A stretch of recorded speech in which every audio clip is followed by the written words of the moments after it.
Hey guys, Bassmaster Elite Series Pro Drew Cook here with Michiana Outdoors, and I'm gonna give you a little tidbit on something that I do, smallmouth fishing, that makes me really efficient and gets bites. You know how every time you always catch one, you know, there'll be a group of them come with it, you know, under the boat, and you know, you can catch them on a drop shot or, you know, whatever, but if you're fishing by yourself like I am in an Elite Series event, I always have a Neko rig rigged up.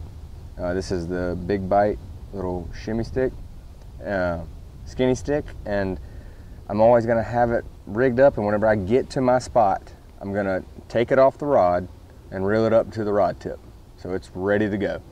Whenever I hook one on a drop shot or whatever, and more of them come with it, once I land that fish, I immediately dump my Neko rig over.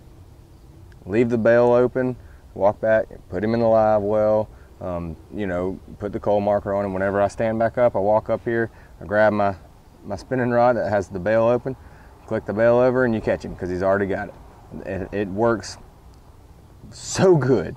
And the reason why you would do a Neko rig instead of like a drop shot is the rate of fall is going to be pretty key. So the fish come up to see your stuff, your boat, and you know, if you're really deep, they're going to, you know, head down. So they're back down towards the bottom, but you don't want it to zoom past them.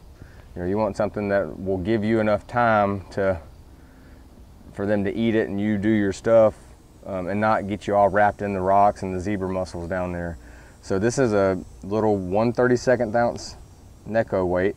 This is a tungsten Neko weight, and I normally put some super glue on it, and you just shove it right in to the bottom of your bait. It disappears, but now this bait is going to fall, you know, like this, but not super fast, and it's going to have a very tube-ish action, but not, you know, not like a crazy spiral like a tube, but a very slow spiral. And a lot of times it'll like actually kind of go underneath the boat into the shade as it's going down. And then this is a Gamakatsu G-Finesse Stinger hook. This is a number 4.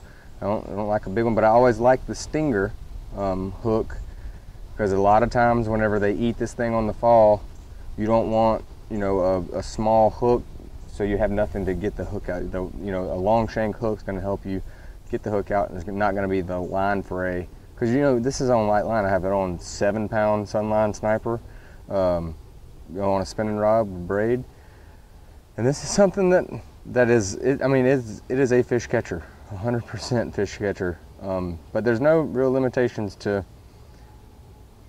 Sure, you could see one underneath the boat and drop this to it and catch them, but it's going to take you a lot longer to get down to the bottom. But what I have seen, and what, you know, some anglers that fish with us have showed us many a times, is this thing will get bit whenever you can't get bit on a drop shot or whatever. If you're having those fish come up and look at your drop shot, follow it down and not eat it, well, it's going to take you a little while to get it down there, but this will get bit. And the whole time that it's in whenever it hits the bottom, it's standing straight up like this, but whenever you hop it, it stays up like this, and it gives them something they don't see all the time. It's very appealing to the bass, and it has a great hookup ratio.